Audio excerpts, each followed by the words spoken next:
Welcome to another episode of Inspired Voices. My name is Riera, and this is Tamesha Lynch. Hey, sugar. Oh, that was so sweet. Yeah. Why don't you tell everybody what you do? So my name is Tamesha Lynch. I'm the owner and operator, main treat artist of the Candi Queen. We are a treat truck, North Carolina's first slushy and candy grape food truck. We have been in operation since 2019. The truck has been open since 2020, and I just like to dip things in candy and sugar. Yeah. So that's what I do. That's cool. So it's candy apples? Mm-hmm. Candy apples, gourmet caramel apples, when we can keep them in stock. Okay. Candied fruit, things like candy grapes, candy kiwis. But our main center of attention are our candy slushies. Okay. Well, it kind of runs neck and neck with the candy grapes because we cannot keep those things in. Yeah. People love them. Oh, man. But the slushies are... That does sound delicious. Yeah. A frozen, cold candy grape. Yeah. Yeah. Okay. Nice. Why don't we start from the top? Where are you from? I'm from Rocky Mount, North Carolina. Okay. So Native. Eastern North Carolina girl, where all the great, barbecue is, the barbecue central. Yeah. How was it growing up there? It was fun. My grandparents raised me, so I was raised with a bunch of around a bunch of baby boomers and the Great Depression aged people, and we were heavily into church. And I could write a book on the things that I learned about food growing up in Eastern North Carolina. It was great. Especially from like that generation. Yes, right? my grandfather would. He had a whole barbecue pit in the ground in our backyard. Oh, nice. And this is where he would, roast barbecue pigs, Yeah. And it was like every other weekend we're having a dinner or fish fry. So just a bunch of good love and eating, and people in East North Carolina express themselves through food. This is how we show that, we love you. Like if someone is sick or someone passes away, my grandmother will whip up just a meal, like a full spread, and we're taking food to people who are sick and shut in. And oh, wow. So I grew up in this culture of food. Damn. And this is why I love it. And so so hey, yeah. Hey, that sounds delicious though. Yes, I mean, just imagine you got your greens, you got this fried chicken, black eyed peas, just that's been roasted Southern in the ground love. and stuff? Yes, Southern love. Yeah. Just. How often would you I feel like that's like if you're cooking like in the ground and stuff like that, that's like people coming over. Yeah, and stuff like it was that, an event, man. He would have his brothers over, cousins, and they would sit out all night and just, I guess, tell war stories and, shoot the breeze. And we wake up in the morning and we got barbecue. Like, yeah. Ta-da! As leftovers and stuff like that. Oh, man. Yeah. That sounds delicious. Yeah. So. And I bet you, growing up like that, I guess it's like it's not that you're growing fast, but you're kind of like getting all this knowledge from. Yeah. Unknowingly. Unknowingly, yeah, especially. Like everyone in my family says I am the person that can mimic my grandmother's stuffing. Thanksgiving and Christmas, I am on stuffing and yam and candy yam duty. Really? Because I unknowingly watched her, 20-some years before I left home, Right. just watching her cook it and not knowing that these recipes are being drilled into my memory, just like with the candy apples. And my grandmother and her best friend, Miss Diane, they sold candy apples, in the fall at different festivals. They would just pull up with a table, they get together the day before, make a bunch of candy apples, sell them for $1 back in the 90s, right? So, and me unknowingly like sugar, water, like corn syrup that was drilled into my brain and I didn't even realize it. Interesting. Yeah. I wonder if I just thought of this, like the yams, the sauce that the yams have, right? Oh, that's the important part. It's not how you cut the yam, right? How the yam looks. It is the sauce. So have you experimented with that, especially like the sauce, like putting that sauce in something else, like yes. candied apples? Well, I tried with the caramel. Okay. And, you know, it's still a work in progress, but the flavor profile is amazing because you have those notes of cinnamon, you have those notes of nutmeg, and you got that caramel, that buttery caramel. So you just got to get it to stick to the apple and figure out what, you know, toppings we're going to add to that. But I have experimented with a lot of different flavor profiles in my caramel. Is there something specific that makes it stick to the apple, or is corn it just syrup? Oh, Yeah, okay. that's the tackiness that brings all of the ingredients together. Yeah, the butter and the, you know, the sugar. So yeah. Interesting. Yeah, very. I mean, listen, food is definitely a science. Yeah, I'm a firm believer that it's a science behind everything, but food, you know, it's kind of like you can be a great cook and, you know, without having to have the culinary, you know, schooling and the degrees. But, you know, they understand the basics of the science of, you know, cooking, you know. Like I said, the tackiness of corn syrup holds those things together. It's like a binding agent, right? Right. Brings everything together. There are people who go to culinary school, spend thousands upon thousands of dollars, and they may miss the science part behind it.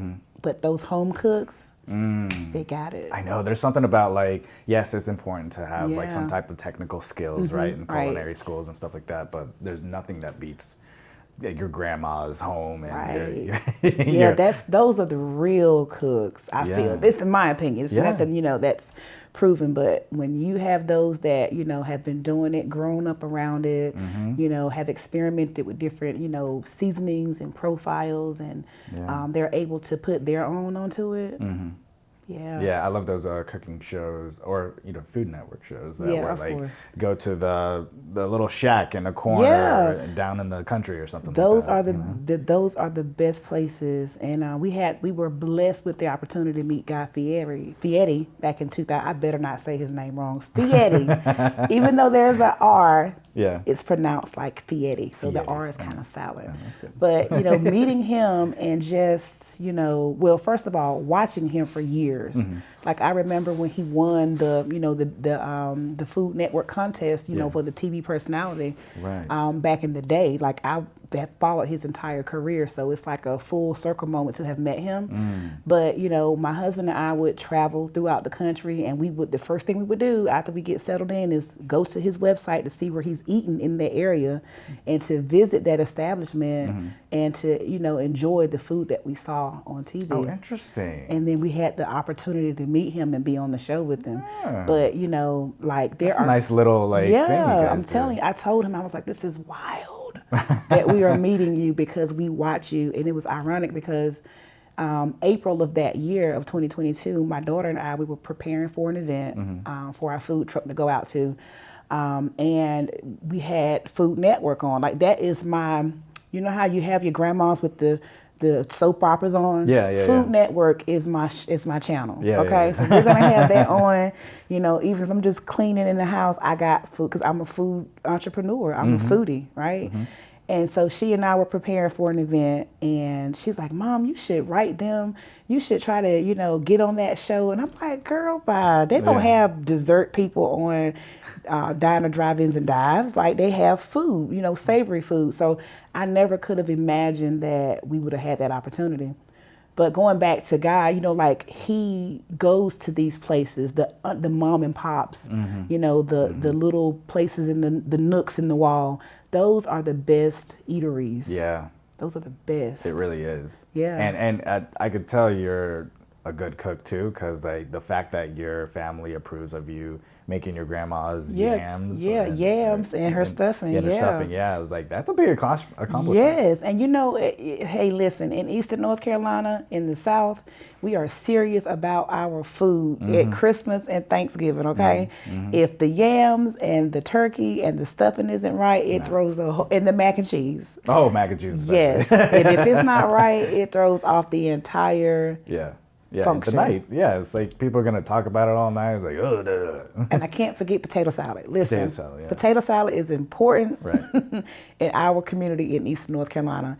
You know, there's even a movie called Who Made the Potato Salad. So, oh, is it? Yeah, it's a little comedy movie, but yeah, you know, that's funny.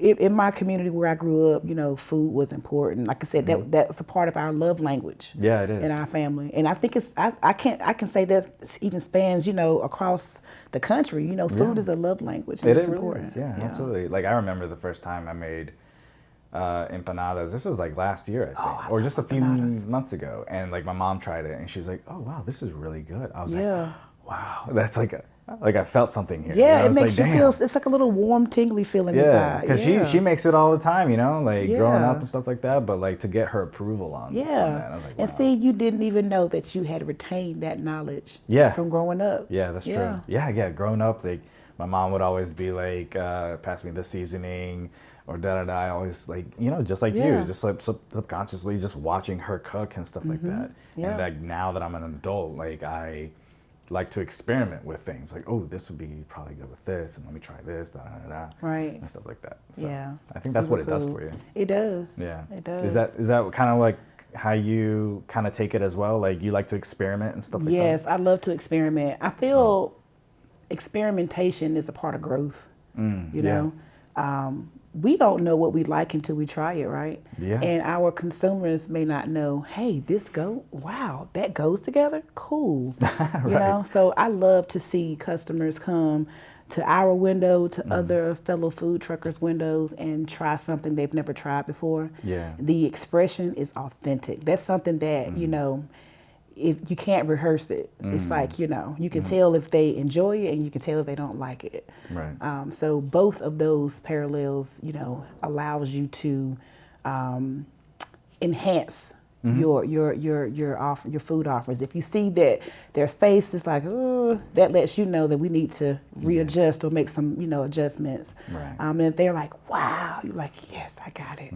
I nailed it. So it's important. And I love I always love cooking for like people instead of myself. Although I would cook myself, but you know, it's not as enjoyable, I guess you could say. I mean, because we're our biggest critics. Yeah, that's true. You know? Yeah. So it could be spot on to you. Well, it may not be spot on to you, but to someone else, it's like, wow, this is amazing. Yeah, what is this? That's true. But that also lets you know that even though it's okay for you, like it's good for other people. It shows you that you're at that level where you're really good. Yeah. You know what I mean? Yeah. It lets you know if you're a novice or an expert. Yeah. Absolutely. Yeah. So going back, you grew up with your grandparents. Was that just from like the start, from babies as well? Yeah. My parents were high school sweethearts. So, you know, my grandmother was like, nah, honey, give me that baby.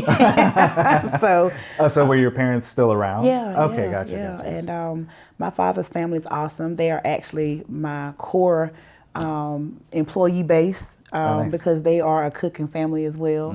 But this is a family-owned business. We started in 2019 after I had a cancer battle. I had stage 0 breast cancer, went through the lumpectomy, went through radiation, went through the whole tamoxifen medication. Yeah. And, you know, I just wasn't myself. You know, my appetite, was non-existent. My energy was at zero. And the one thing that I did every year routinely since I was a teenager was go to the state fair, the North Carolina State Fair, you know, go around and get all of my must-haves, you know, my carnival must-haves, my corn dog and my fries and all that stuff, my candy apple. Right. And in October of 2019, I had surgery at the top of October and started treatment right away.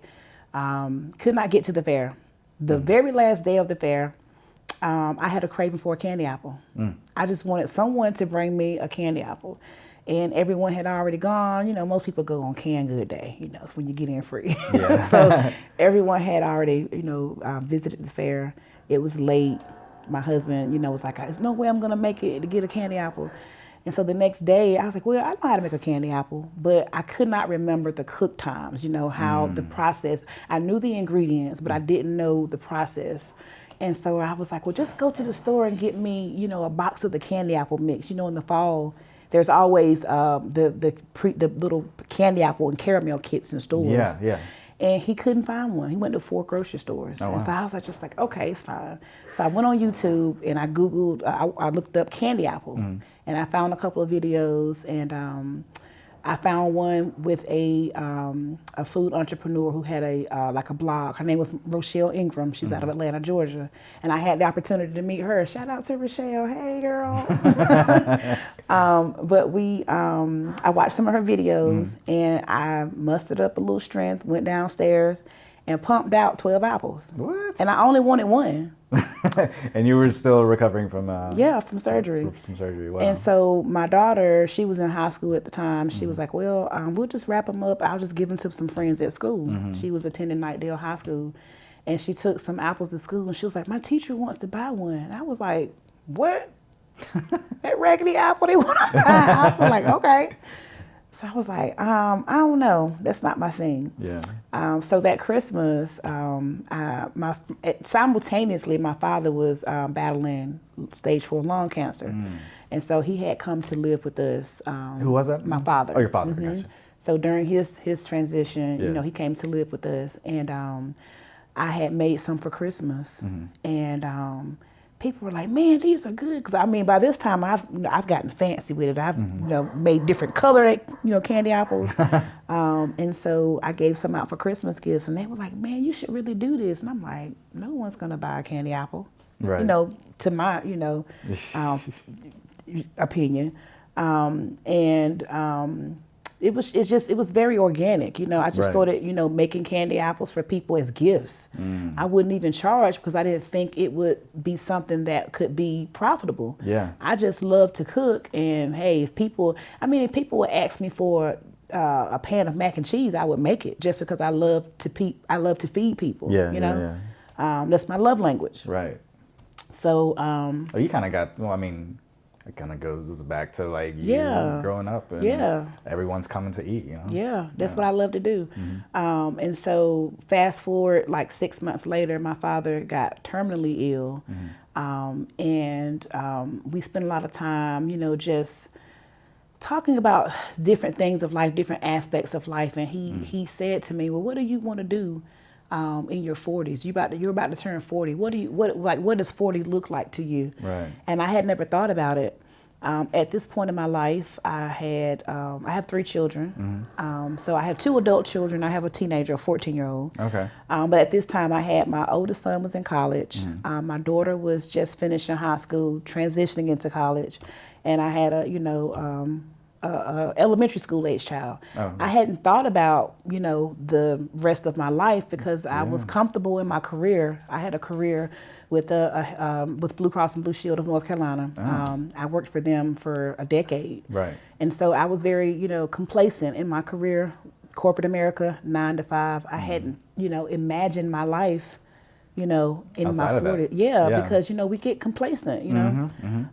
And he was like, my father's an entrepreneur, by the way. My father had a seafood business back in the 90s. He's had car lots, so he's a serial entrepreneur. And my grandfather that raised me was a cab driver, so he was also an entrepreneur. He was self-employed. Right. So I grew up amongst not only food, but entrepreneurship. Yeah. And so it's in me, you know. And my father was like, listen, like, you know, I want you to understand that your children cannot inherit your career. If you start a business, that's something that you can leave them. That's something that they can carry on through the generations that builds generational wealth. And so I thought about it, and he was like, why don't you just make candy apples for people? I was like, what?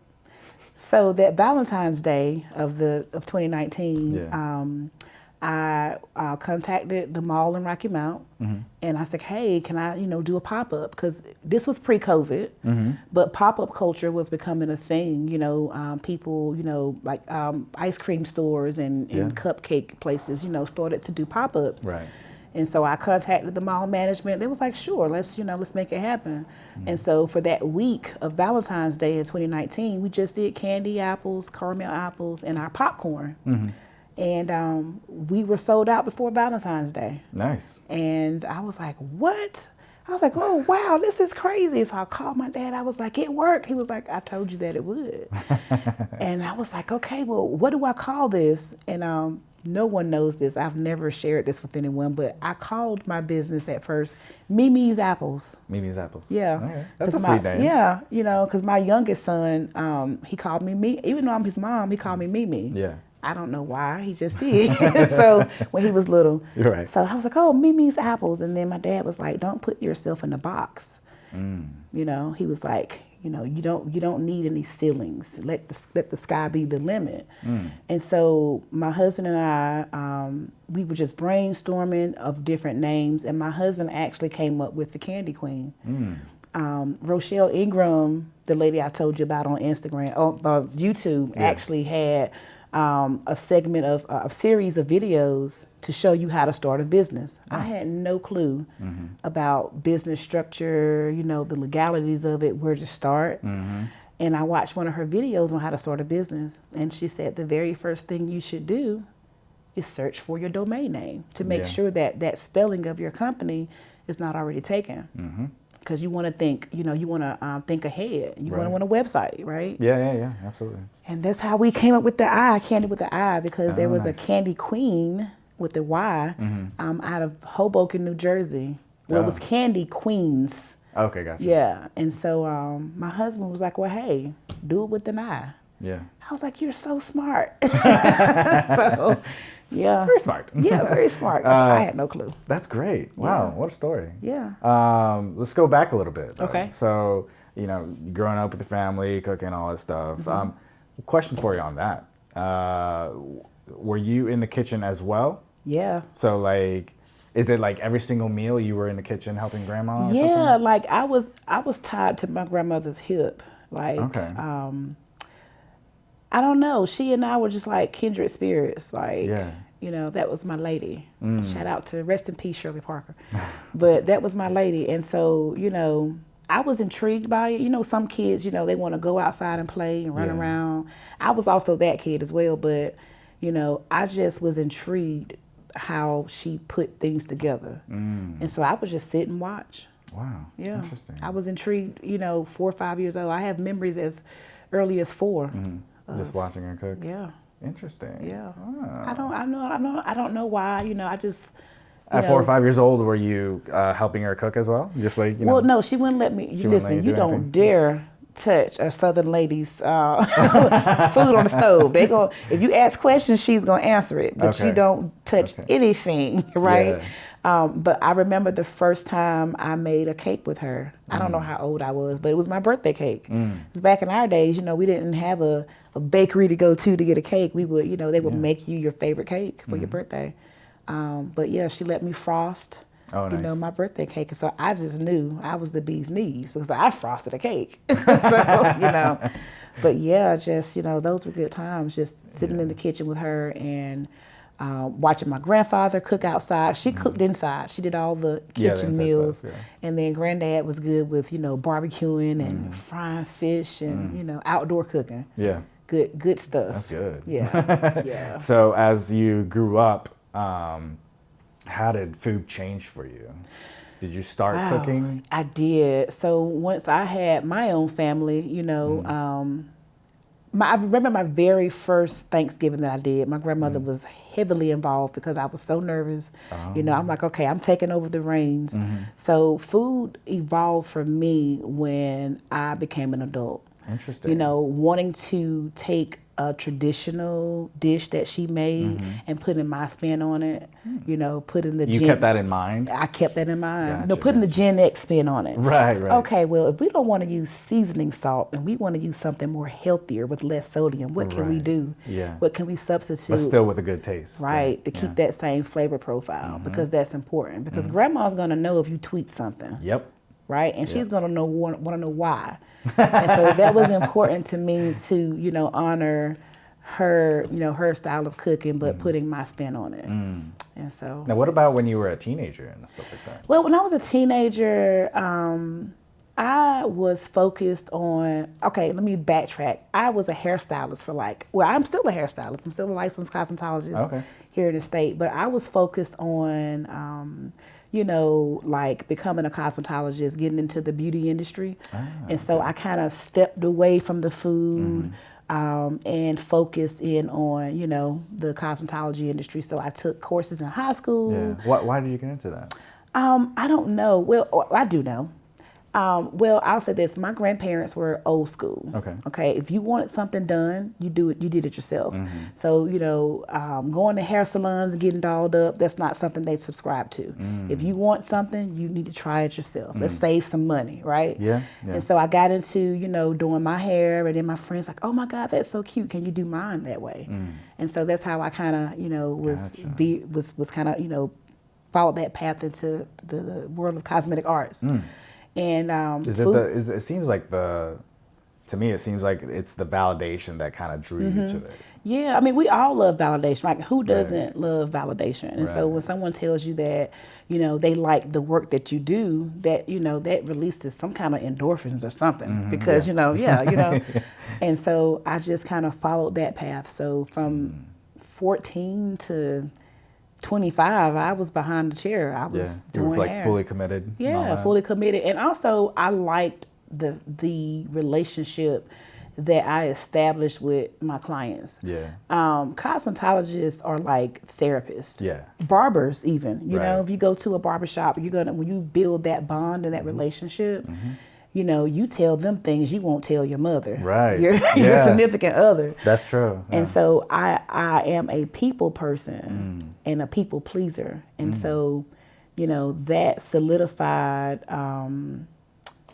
things for me, you know, being able to talk to people and have people, you know, helping them work through life. Right. And then making them feel important and, you know, giving them a service that they appreciate. Did you ever have times where like, I just don't want to talk? Let me just stay here. No. I'm a Southern Belle. I have the gift of gab. I love to talk. There you go. Yeah, I love to talk. Communication is important. It is, yeah. For sure. That's something I've instilled in my children. You know, since COVID, I've noticed that people don't like to talk. Right. People kind of just went quiet, right? Yeah, people went quiet, and that concerns me. I'm like, everyone needs to talk and communicate, like in some shape, form, or fashion. So communication is important. Maybe you're just too much of an extrovert. I don't know. I'm a Sagittarius. I'm a Southern Sagittarius. That's the best way I can explain it. So, yeah. But yeah. So cosmetology school, and then a shift happened, right? Yeah, then a shift happened. I moved to Wake County. My grandmother passed away. My grandfather passed when I was a teenager. My father had a career opportunity in Indiana. And he moved when I was 16. Grandfather passed when I was 17. Graduated, finished high school, had kids, and... You had kids after high school? Right after high school, Gotcha. At 19 and 20. How was that? Was that scary for you? Yes and no. I love family.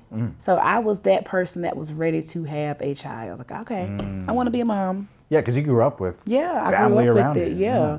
I couldn't imagine like being a single person with no children. Yeah. Like I feel my true destiny was to be a mom.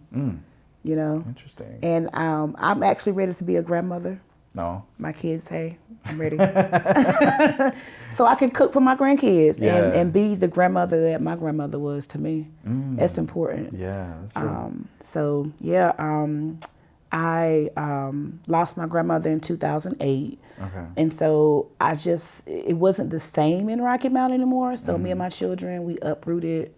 I went through a divorce, came to Wake County, Raleigh, and made this my home. That's a hell of a transition. It's a hell of a transition with 2 small children. Right. Yeah. Right. And this is then a divorce on top of that, right? On top of that, you know, new beginnings. I feel that we are like cats. We have 9 lives. You know, I think it's important for people to reinvent themselves because this allows us to discover new things about ourselves. And who knew? I never thought I would be here in this place when I was in my 20s. I just always thought I would be a mom and I would be a cosmetologist. I never knew I would have 2 and 3 different careers and really challenge myself to do different things. Right. And I'm glad that I did, because I've met amazing people. I think in this food journey, I've met so many great people. Like Guy Fieri is the first one, but so many other, there are so many talented people out here. Like even meeting you is a pleasure, it's an honor, right? Thank you. I think relationships are important. Yeah. I feel that there's a divine path that we are all on, and you don't just meet people based on happenstance. I believe that it's a reason for meeting people. Absolutely. And I've governed myself to that. You know, I don't look at, oh my God, I'm not doing hair anymore. No, it's okay. That's a chapter. We're moving on to the next part of our lives. Yeah, and I think people forget about that. Yeah, you have to be grateful for those things. Yeah. I think, you know, I hate COVID happened, but I think the world had to do a reset. Now, am I happy with the reset? It's kind of awkward sometimes. But, you know, look how many entrepreneurs came out of COVID. Yeah. Look how many people discovered new things about themselves for the better, for positive things. So, and it was that, I'm sure that transition for them was hard for them. Right. But I feel like I've said this before on episodes, is those transitions are just, you could take it as growth, something's going to come out of it better, or you could take it as a setback. Right. Right. And it's your decision which way. But I'm going to tell you about stepbacks. Stepbacks could also be good. Are setting you up for something major. Yeah. A come up. Yeah. So I think that when we are cognitive of those things and we can take lemons and make lemonade, there you go. You're onto something. Yeah, exactly. Yeah. Right. So you had your children, you moved. I moved. And you moved to Raleigh? I moved to Raleigh. Okay, so like when you moved to Raleigh, how was that first few months for you? It was so awkward. People drive super fast in Raleigh. Yeah. That's number one. The cost of living was a little higher. Right. But I met so many great people. I went into a hair salon. I met a great group of girls that I still have a relationship with today. We kind of became like, we started a mom's club. Like, hey, nice. I need you. Can you pick my kid up? He goes to the same school. Like we had a whole network. It was really a community. Nice. And I, you know, was able to,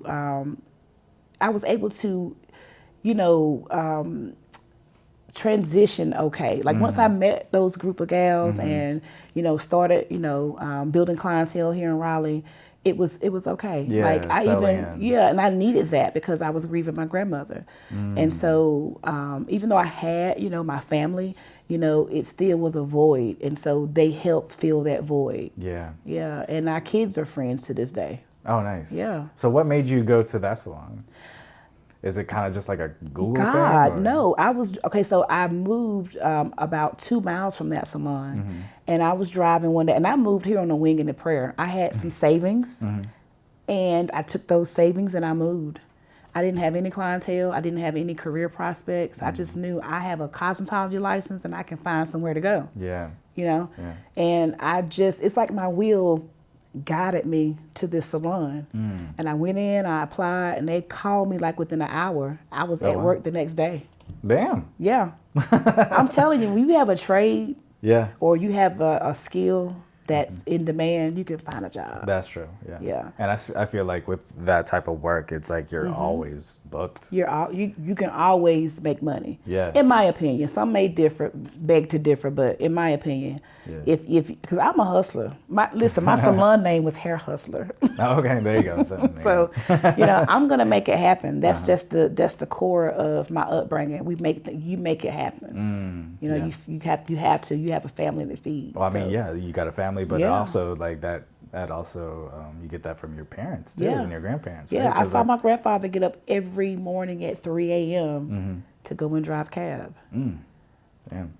So it's we don't realize how much of our upbringing impacts us until we get older. That's true. Yeah. The behaviors that we see is what we remember. Right, it's what we remember. That's why it's important. Yeah. But I came here, started a career, met my new husband, fell in love. There you go. And how many years was that? It was about 4 to 5 year 45 year time frame. Okay, yeah. gotcha. Yeah. So. And so at that point, your kids were babies when you moved here? No, they were 8 and 9. Oh, okay, gotcha. No, sorry, 9 and 10. 9 and 10. Okay, yeah. cool. So my oldest is 26 now, and my middle daughter is 25, and my son is 14. Wow. My youngest. Well, he's actually my gift baby. So my husband had him prior to our relationship. Oh, okay, gotcha. Prior to us meeting, but he's my baby. Nice. I've raised him. He was cool. about 6 months old when I met my husband. I feel like he's in good hands. He's my baby. That's my baby. So he's in great hands. Did your I have a question for you to kind of sidetrack? Yeah. With your grandma, did she ever like have recipes? Yes. That she like gave you and stuff like that? Yeah, but she had recipes written down. They've gotten lost over the years, but she was the person who didn't do measurements. Yeah. She just eyeballed it. Right. A pinch of salt, a pinch of sugar, Yeah. a couple of sprigs of, this and that. And so it was just kind of up here. I mean, I was always with her. Right. Always. Right. Like when my uncles, it's crazy because when my uncles or cousins want to know something about the family, they'll call me. Well, hey, who was such and such and such and such? And I'm like, oh, that was our cousin twice removed. And I can tell the story because I always listen to my grandmother. Yeah. So when you were with your grandma in the kitchen, was it kind of like cosmetology school where like you guys have like conversations and stuff like that and talk? Yeah. Okay. I would ask questions like, well, why did you do that? And she would say, well, because it with corn syrup. I was like, well, what is this stuff? Why is it sticky? She told me it brings everything together. It's a binder. Yeah.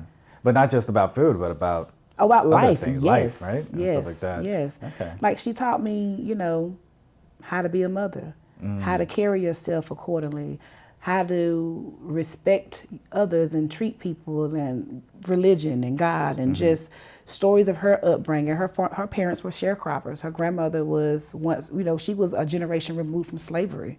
So just learning about my family and where we come from. Yeah. That's why everybody calls and asks me, well, who's our cousin and this, So So you're the person that. Yeah. I feel like you're the glue of the family. I guess. I don't know. I'll say I'm a piece of it because everyone in my family has a role. From your aunts, your uncles, your cousins. I just feel that my piece is like the person that makes the yams and the stuffing and can tell, hey, this is our cousin, this is our uncle, this is where grandma was raised, this is where granddad was raised. Right. Because I was an inquisitive child. And so, and precocious. Yeah. So I kind of wanted to know, well, who is that? Like, how do we know them? And going to the grocery store and she's, hey girl, how you doing? And like everyone knew her. Right. Yeah. So that's a great grandma right there. Especially like if everybody knows her. Yeah. You got a good That's what we call in the South a big mama. Big mama. Big mama. Yeah. That's what I want to be, a big mama. There you go. Yeah. So let's see. You at 25 you started cosmetology here in Raleigh. Started building a clientele, and then what was the next step for you? The next step, I just kind of worked and did hair. I started having some medical issues around about 30, and so I was like, man, I had a client who worked for the company, the company that I did 10 years with. I spent 10 years with the career. That worked in HR. I kind of got the hookup. Oh, nice. And was able to get a job I got a job in customer service. Okay. I love to talk, so that was right up my alley. Why did you get that job? I needed health insurance. This is pre, Affordable Care Act. Yeah. So insurance was expensive when you were an entrepreneur, when you were self-employed. And oftentimes when you're a contractor in certain, careers like cosmetology, you may not have benefits offered. And so I had to pivot and, I still did hair, but I went and, worked in the call center during the week and did hair on the weekends just for health insurance. Was that hard for you?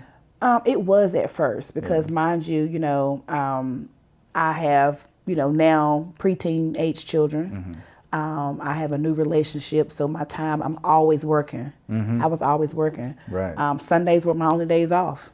And Sundays were spent in the kitchen, cooking a meal. Right, So it's like I'm off, but not really. Yeah.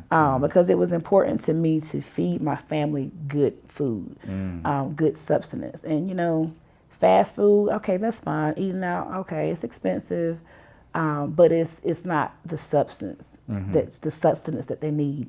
They're not. Nice. We're not getting the table time. Right. That dinner time where we can, you know, how was your week? How's everything going in school? You know, is anything bothering you? Do we need to discuss anything in particular? Did you feel like you were trying to live up to Grandma? Yes, I feel that way every day. Really? Yeah, because those are big shoes to fill. But I had to realize that I'm never going to be her. We're all our own unique individual selves.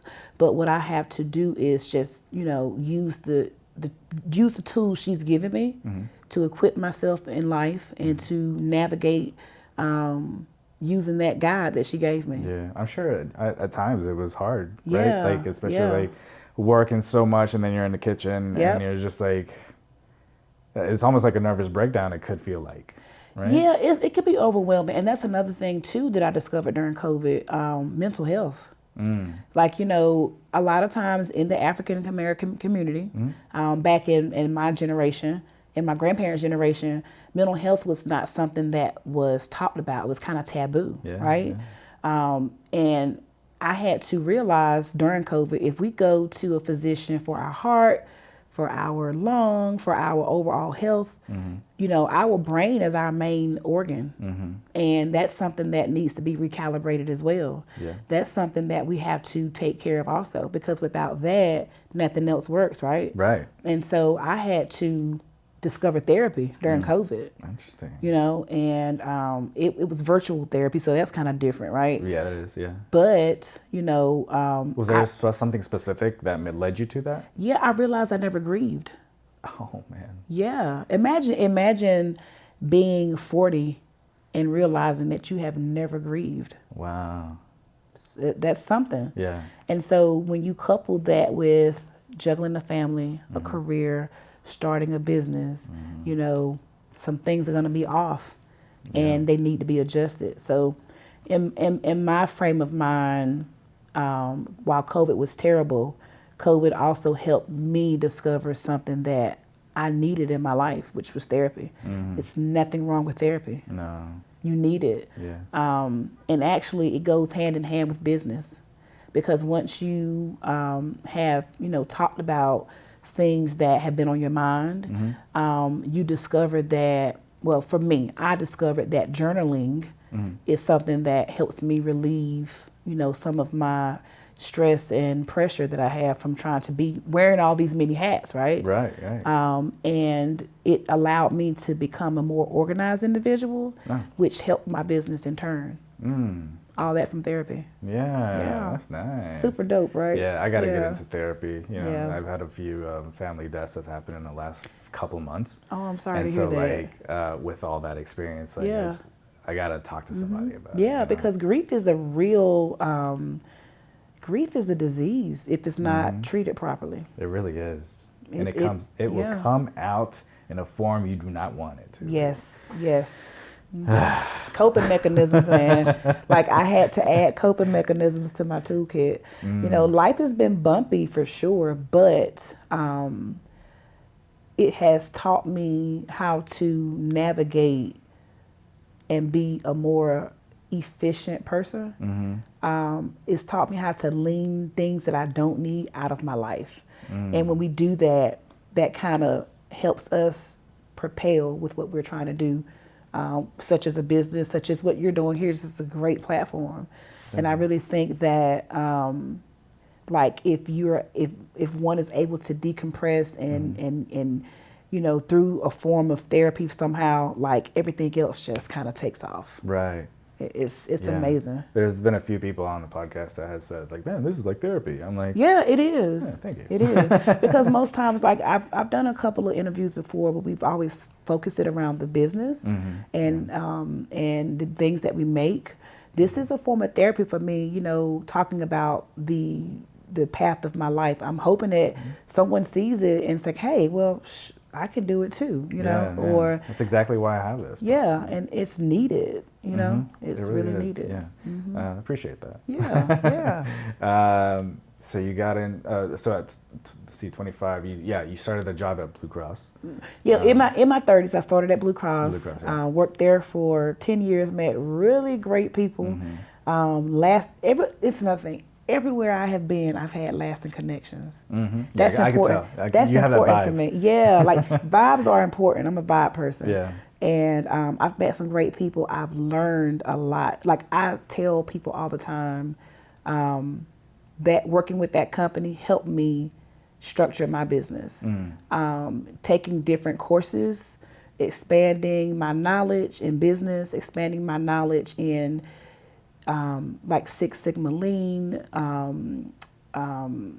diversity, equity, and inclusion, understanding how, you know. You did that outside of Blue Cross, or No, is it through Blue Cross? those are things that I enriched myself while working there. Okay. Learning how to, taking facilitation classes, something as simple as learning how to write an email. Never Properly, knew. Yeah, properly. Right. That's important as well. So that helped broaden my communication.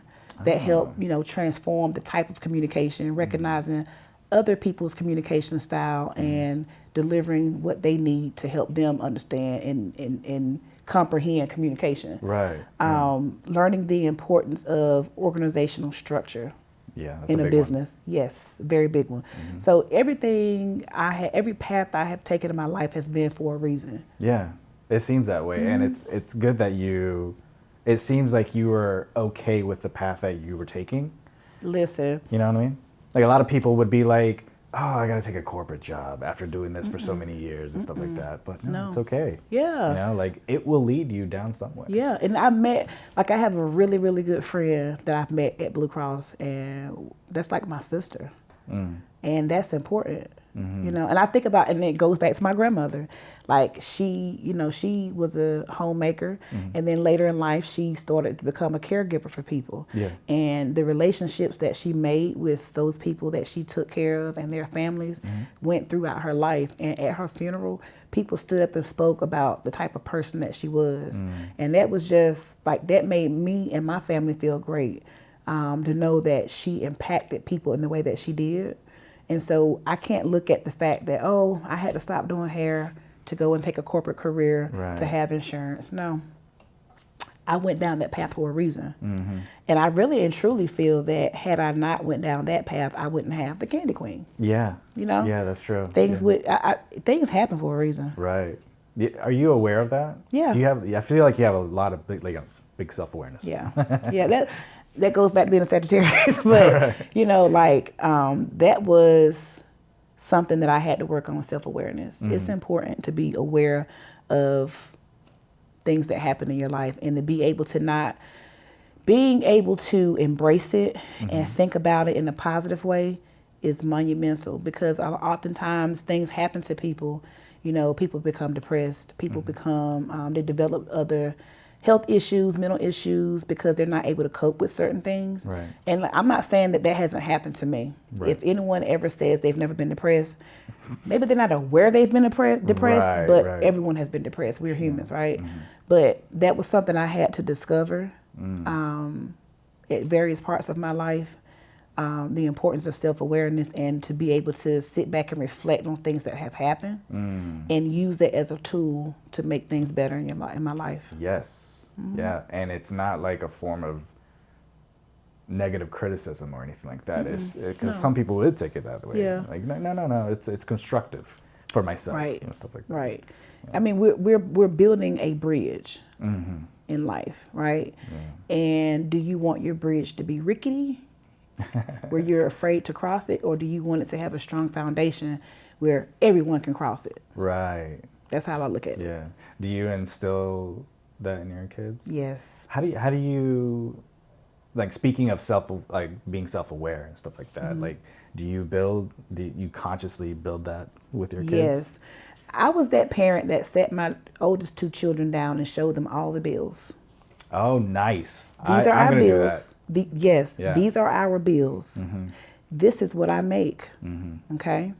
This is what you're going to have to do one day. And it's probably going to be more the bills will be more than what these are, and the pay will probably be the same. And this is what we're experiencing now, right? With the inflation. So it was important for me to be honest with my children, to let them know. I feel like my generation, Gen X, we were those parents that did not necessarily keep things from our children. Like my grandparents' generation, don't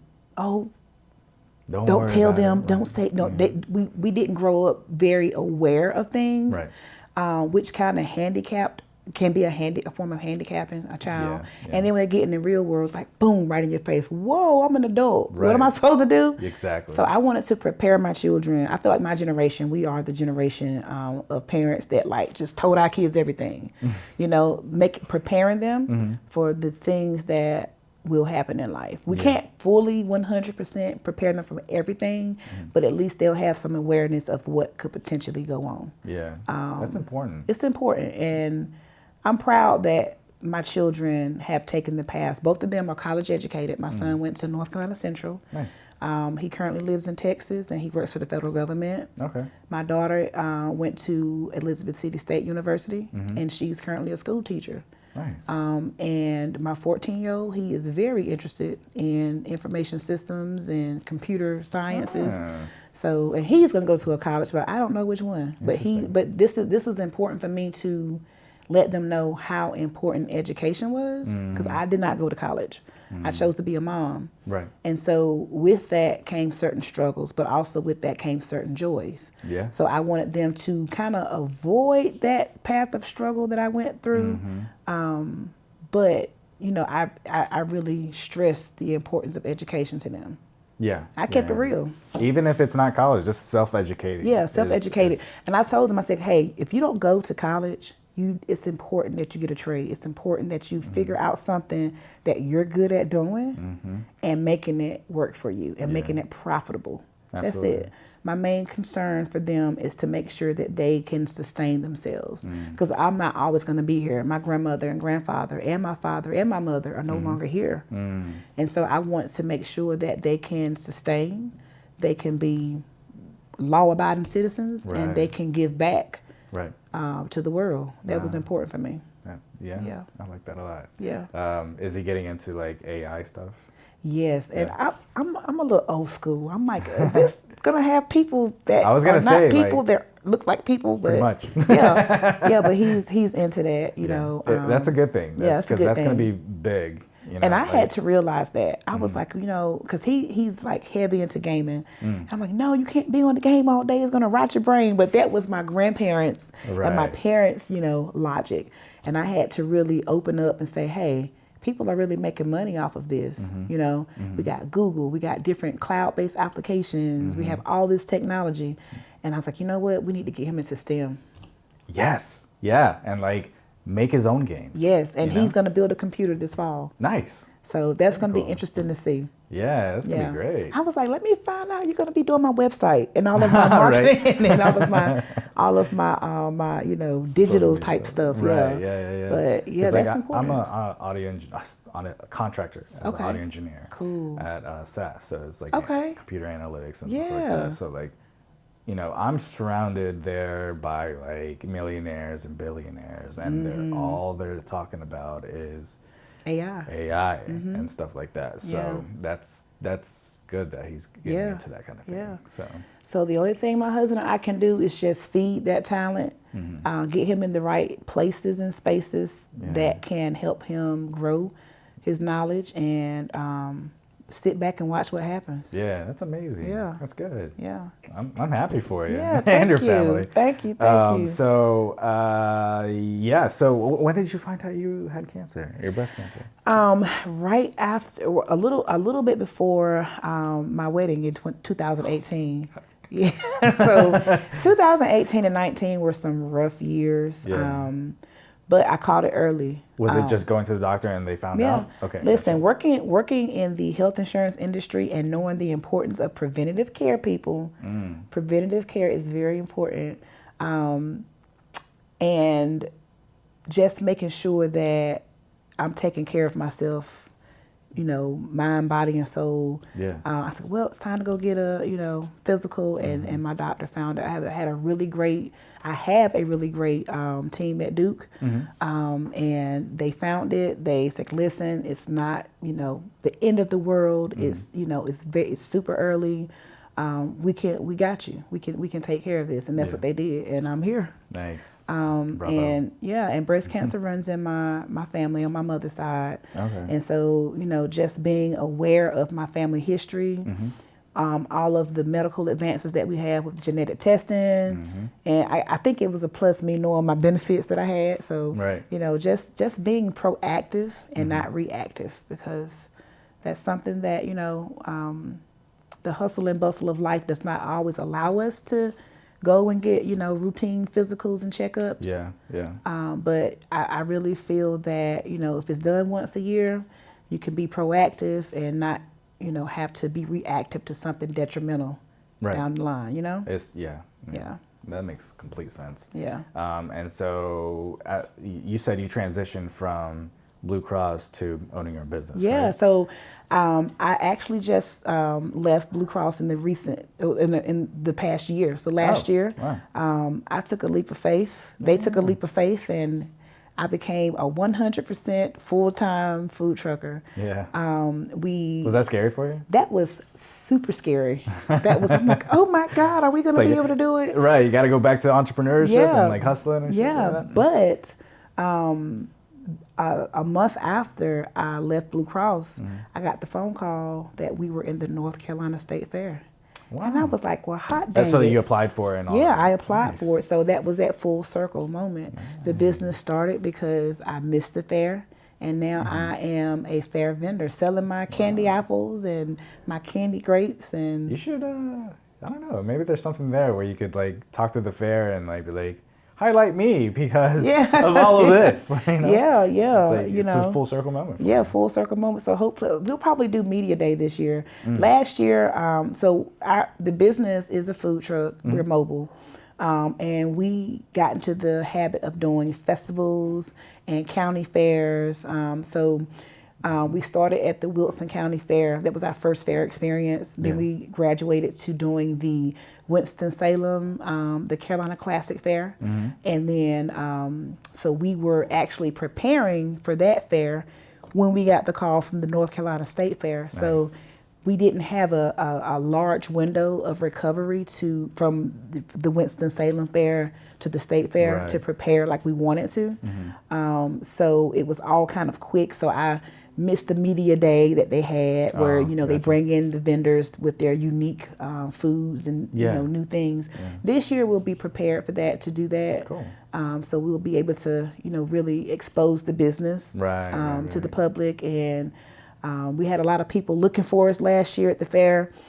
We could not keep candy grapes in to save our lives. People were waiting. Yeah, we're going to make more this year, but we weren't really 100% prepared the way that we wanted to be. Gotcha. Because we were transitioning from one event to another. We got in at the very last minute. Gotcha. Yeah, so, but, I take that. Those lemons and make lemonade.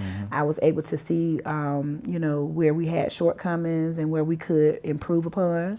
And me being a lean practitioner, I was able to lean some things out, to pivot, implement some new strategies and procedures to help make the business better. Right. So, life is all about utilizing those takeaways, right?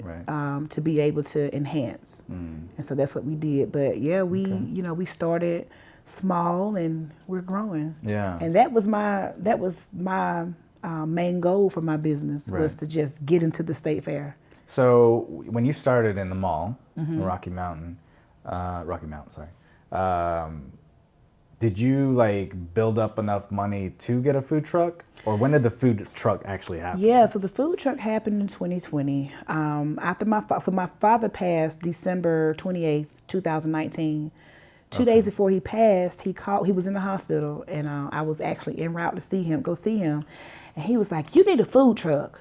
And I was like, "A food truck?" He was like, "Yeah, because you're just doodling around in the kitchen, banging pots and pans together. You need to make it profitable." And I was like, nobody wants a candy apple that bad to just have a food truck. Well, you need to figure it out. So I was like, okay. So I said, well, before I do a food truck, which is a large investment, Right. let me try to do trade shows. So I went online. This is January 2020, after he passed, and I went online because his passing kind of motivated me to do what he told me to do. And I went and found a branded tent. I bought a branded tent with our logo. Really began to structure the business, and we started doing trade shows. And I was like, whoa. People are buying these apples. It was right again. Yeah, it was right again. So, well, I take a pause. January, February, I structured the business. I did the LLC, got the EIN, went through all the, the groundwork. Right. Found a company that did branded tents. Went on Fiverr, found someone to do my logo. Nice. And did that, and COVID happened. Yeah. Well, I have to say first, Kobe Bryant, which tore me apart. Then COVID happened, right? Right. Yeah. Yeah. So those things, it was like crazy. I was like, what is going on in the world? Right. And so a lot of pop-up culture really got intensified around April and May of 2020. We started doing Black Flea Market. Shout out to Black Flea Market. That was our first trade show. Yeah. Where's that at? Black Flea Market, they are actually now in Moore Square Park. They do it on Sundays, I think every Sunday, I believe. But it was different locations. They would have it at the YMCA in Raleigh. They would have it at the loading dock. Right. On, I think it's Forest, Whitaker Mill Road, that area. Gotcha. So they would have it at different locations. Pop-up culture became really big in April and between May and June of 2020. Right. And we started doing trade shows. We found it to be profitable. And so we just, like you said, we took the money from our doing trade shows in the mall, saved it up, went and bought a food truck. Nice. Didn't know anything about food trucking. That's scary. Very scary. And this is where we discovered the small business centers within the community college system. Oh, okay. So Wake Tech and Nash Community College played a monumental role in our small business venture. Right. And people utilize your community college's small business center. You don't have to be an enrolled student to participate in those classes that they have. You're paying for it as a taxpayer. Your taxpayer dollars pay for that. A lot of people don't know that. No, they don't know that. Yeah. And they really helped me take courses on, tax about taxes and sales and use tax and structuring your business plan, SWOT analysis, all those things. And through the Small Business Center, we were able to get into Launch Raleigh, which is a great platform for up-and-coming entrepreneurs. Yeah. You don't have to have a business to enroll in Launch Raleigh. If you have an idea, they will help you cultivate and streamline that idea into a business.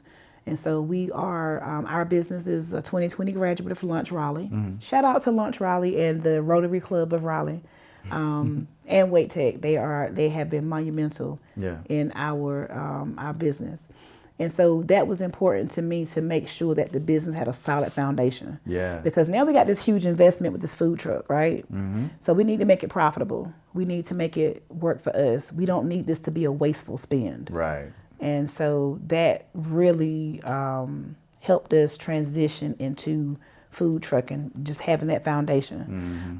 We met a young lady by the name of Madison Monday. She's a food truck consultant. She has a business called Consult and Pepper here in Raleigh. Okay. Super dope individual. Shout out to Madison.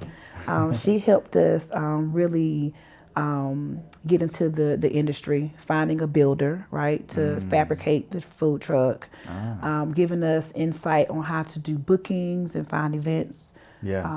So it's just been a journey. It's been a fun journey. Is that all free?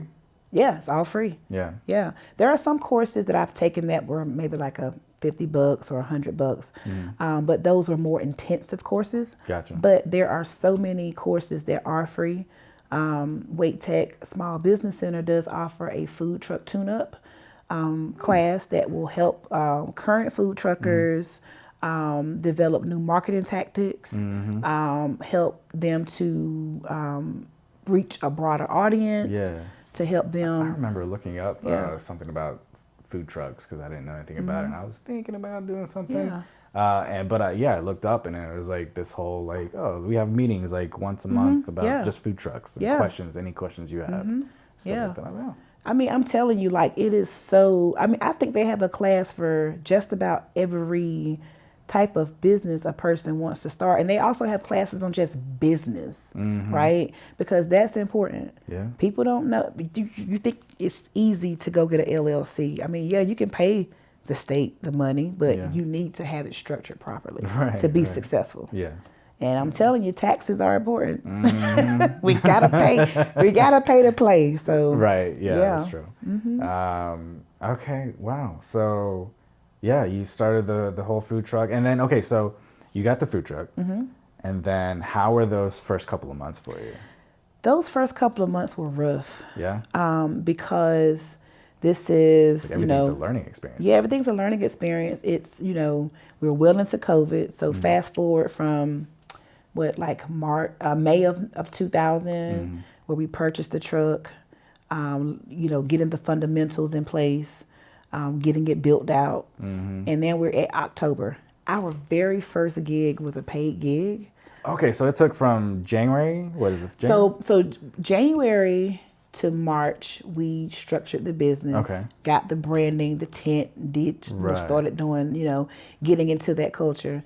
And then COVID shut everything down. Right. Fast forward to like May, we started doing trade shows. Right. The end of May, we got the truck. Yeah. So from like the end of May to October, we're having the truck fabricated, having it built, spending a lot of money on mistakes. It happens. Yeah. Because you don't know. Well, not just that, but I don't know if you bought the truck outright. Yeah, I bought a trailer. I bought a food trailer. But if you had to take a loan or anything like that? No, straight up. Straight up, savings. Gotcha. Had to tap into savings, that my husband and I had. And he was like, "Are you crazy?" I was like, "No, I have a dream." Right. So, but shout out to my husband Andre, because he has been there every step of the way. Yeah. He has been that voice of reason, because I was about to buy this tiny food trailer for like $3,000, and you probably couldn't even have changed your mind in this food trailer. But I was just so focused on, I had tunnel vision. I was so focused on getting this business out and doing what my dad told me to do. And he was like, "Are you crazy? You can't buy that. We can't even, me and you are both heavy. We're heavier people. We can't fit in this." He's like, "Why don't you just try the trade shows, keep at it, and let's save our money and let's put it together." Yeah, patient. He is ultra patient. Yeah. That's good to have. Yeah, he is ultra patient. if the other person is not. Yeah, right? because I am not. I'll just say, "Hey, I want it." Impulsive, Right. And he was able to help me, streamline that whole process of really taking the time to do the research, find the right equipment, find the right trailer, find the right builder. Yeah. And so we did that. So from May, when we ordered the trailer, up until October when it was ready, we just kept doing trade shows during that whole time. Was he with you when you were learning in the business centers and stuff like that as well? Yeah. Gotcha. Yeah, he was right. I mean, he was right there. Huh? Yeah, he was That's right good. there. Yeah, my husband is my rock. I mean, it's a form of trust there, yeah. Right. I mean, you have to trust your spouse. Right. I hope, Yeah, we hope, right? But to what extent do you trust them, right? But I'm more of the business entrepreneurial person that will take the risk, and he's more of the thinker, more methodical. Patient, and will research the heck out of everything to make sure that we're making the right decisions. Yeah, and that's important, because me, the Sagittarius that I am, I would have just bought the first thing that I saw, and my business probably wouldn't be where it is. As far as decision making, how does that work for you guys? That's hard. Yeah. Okay, because again, I have to go back to my upbringing. Yeah. I was taught, you know, and some people may disagree, you know, gender roles, you know, all that good stuff. But my grandmother taught me, you know, you let your husband lead, but you also lead. You know, your light shines. You know, being a Christian woman, your husband's gonna follow, but you let him lead. You value, respect, and honor, you know, his opinion and include him. You don't just make decisions. So this is what I was taught, and this is something that I believe. You know, you have to. If we're a partnership, I have to include you. I may not disagree with you, but I'm gonna let you know that I disagree. I'm gonna let you know that I take everything that you said into consideration, but I'm gonna have to put my opinion in, and we're gonna have to come together and make a decision. Yeah. So there have been, I won't say arguments, there have been healthy debates about the path that we should take in this business. Right. And I've listened to my husband, and I haven't listened to my husband. It has bitten me in the rear, and it has not bitten me in the rear. Gotcha. But, you know, being business partners, he says he's the salad partner, right? But I value his opinion because I know that he's very insightful, and he may miss something. He may catch something that I may miss. So I take all that into consideration. But as a business owner, it has been important for me to lead with to go with my gut. Yeah, that's right? Important. Because had I not went with my gut, we would never met Guy Fieri. How did you meet Guy Fieri? So we went to a international food festival in Atlantic Beach in April of 2022, and Guy Fieri's mom, hey Miss Penny, is from Atlantic Beach. Okay. Yeah, people didn't know that. Yeah, his mom's family is from Atlantic Beach. Yeah. And some of his family members, I guess, came to my truck. And we have a pineapple drink called the Big Kahuna. So it's a hollowed out fresh pineapple, and it's filled with our Italian ice. Any 3 flavors of your choice. Yeah. And we put different little candies on top, and you know, make it little cute, you know, really cute. Right. And they had the Big Kahuna. And that was in April of 2022. July of 2022, I'm sitting at my home office desk working for my corporate job. Right. And I get a phone call, and she says she's Guy Fieri's production assistant. And I'm like, yeah, right. I was like, who? She was like, you ever heard of Guy Fieri? I was like, yeah. She's like, I'm with Food Network. I was like, okay. Because this is the time of robocalls, right? Remember those robocalls? Yeah. And those spam calls? So I'm thinking it's fake. Right. I'm like, there is no way my idol knows who I am. Yeah. And so she was like, yeah, we'll need your recipes. And I was like, trying to steal it? I don't think so. Right. I run upstairs, tell my husband. He was like, what? So we on the phone talking to this lady. And she's like, yeah, are you in Atlantic Beach? And I was like, no, I live in Wendell. I live in Wendell, right outside of Raleigh. And she was like, well, yeah, we were told about you we were in Atlantic Beach, and Guy's going to be there in August filming the family reunion show. So Guy does a family reunion show every 10 years or so. Oh, wow.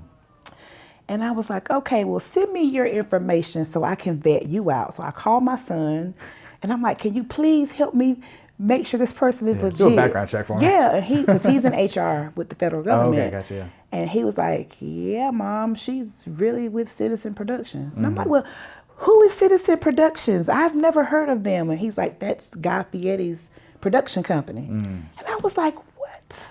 Are you serious? So I called her back. Yes, we're interested. We can even do our deep fried caramel apple. And that's what my husband looks at me and says, why did you tell them about that? We haven't perfected that. And I was like, I don't know. I just told her. So we went down with the intentions of only filming the family reunion show with Hunter and Ryder, his 2 sons. Okay. And we filmed, and Hunter said I gave him Auntie vibes. Everyone tells me that, and I'm the world's greatest aunt, by the way. So I can see that. And he went and told his dad, like, you need to talk to this lady. So we're packing up to leave, and Guy Fieri comes and says, after the filming? Yeah. Guy Fieri comes in and says, get your ass in here and come and eat dinner with us. And I was like, what? Are you serious? And so I'm just having the same conversation that you and I are having about being a food entrepreneur, about mental health, about starting a business. And I was my authentic self. And the next morning, because they paid for us to stay overnight in Atlantic Beach to do filming. Right. The next morning, we were supposed to do just beauty shots of our food, of our products. And after we filmed and served, you know, his family, and his production manager called at like 7 that morning and said, hey, I don't know what you said to Guy, but he wants to put you on the big show, Triple D Nation. Oh, shit. And I dropped my cell phone. I was like, whoa, wait a minute, what? I was like shaking, sweating profusely. Right.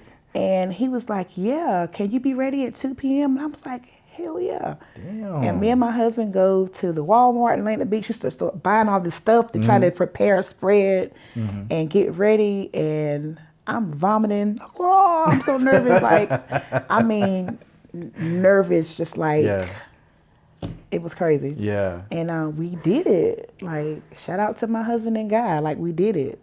My uncle, Marcel, my husband and myself filmed on the show. Yeah. Did you feel comfortable? Yeah, at first I did. Okay, so when we were serving his family at the family reunion setup, I was in my element. I was super comfortable. Yeah. You know, I met his palate, talked to his mom, his cousins, his wife. Like, it was super, you know, cool. And even talking to him at dinner was super cool. But when the film crew came on my truck, I was like, oh my God, I was dropping stuff. I'm clumsy anyway. So, you know, I started dropping stuff, and then he thinks I'm like some amateur or something like that. I'm dropping stuff. And he grabs me at the shoulder and said, Candi Queen, calm down. You got this. Be you. And that's what I was like, okay, woosah. And we just did it. Damn. Yeah. That's awesome. Yeah.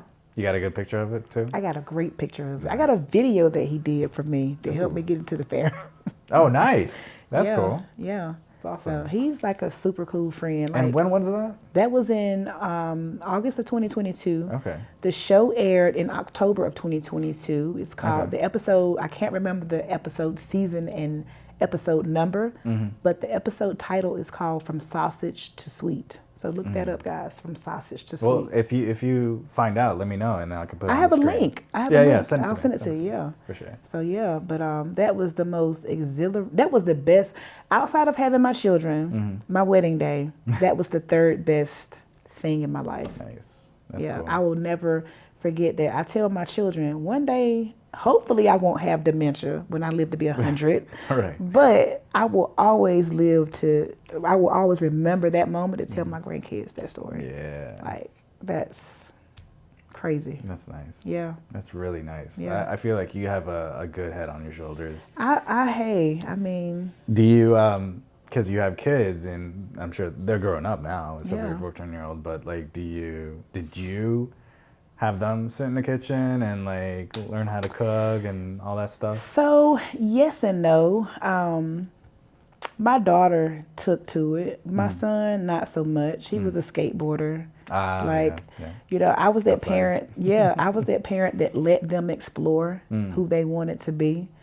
My son is not coordinated very well. So I was like, you sit down. And my 14-year-old, he's interested. Oh, okay. Yeah, he's like frying eggs and chicken and, you know, but he's interested. Nice. I think he has a love of food, but my daughter, she has it. Yeah. Okay. She has it. Yeah. Gotcha. Well, I feel like Grandma would be proud. Yeah, I hope so. I would hope so, you know. I like to think that they are. Yeah. But, you know, I think she's more proud of me passing down our family's legacy, our family's, you know, just the life that our family leads. And I think she's proud of the fact that she is proud of the fact that our family, you know, has stuck together. You know, that's important, because when you're matriarch and you're patriarch, you know, when they pass on, it either makes or break a family. It really does. Yeah. Yeah.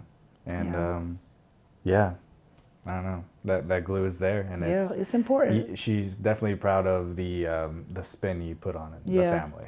Yeah, I think she would say, "Are you taking my candy apples and making money?" That's funny. Well, I appreciate you being on the show. Yeah, it was great to be here. Do you want to tell everybody where they can find you? Yeah, so we are mobile, and we can be found on TikTok at the Candi Queen. Candy is spelled Candi. We can be found on Facebook at the Candi Queen. You can also visit us at thecandyqueen.com to order your favorite candy, caramel apples, and candy grapes.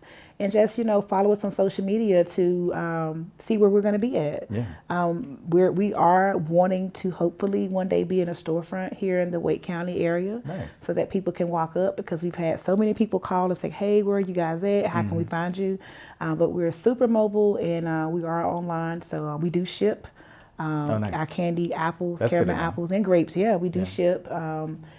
$8 flat rate shipping. Yeah, so they can order it online? They can order online. on the website? On the website, thecandyqueen.com. Yes. We don't ship internationally, but, we do ship nationally. Cool. So, hey, if you're in Nebraska and you happen to see this, look us up, place an order. We'll get it out to you. All right. I appreciate it. Thank you for having us. Yeah. Awesome. That's it. Cool. That's super cool. Yeah. Super easy. Oh, good. I'm Yeah. glad. I had a lot of fun. I Good. really get that Yeah. auntie vibe. Yeah, I'm the world's best auntie, honey. I want to go and have dinner at your house or Yeah, something. you can. Listen, give me I got your number. Yeah. Matter of fact, You hit me up. I'll bring my girl. my husband, I want to throw him another party in August. He had the best 40th birthday party. Yeah. And everyone keeps saying, when are y'all going to have another party? Oh, my God. We had so much food. Okay. It was good. All right. We are people. Yeah. I love people. I'm a hugger, so I got to give you a hug. Of course. But, yeah, everyone I meet, family. That's good. Yeah. That's and good. I'm my nephews and nieces, I want to go to Aunt Misha's house. Right. we the family house. Yeah. Yeah. Oh, it's a good. That's good. Yeah. That's awesome.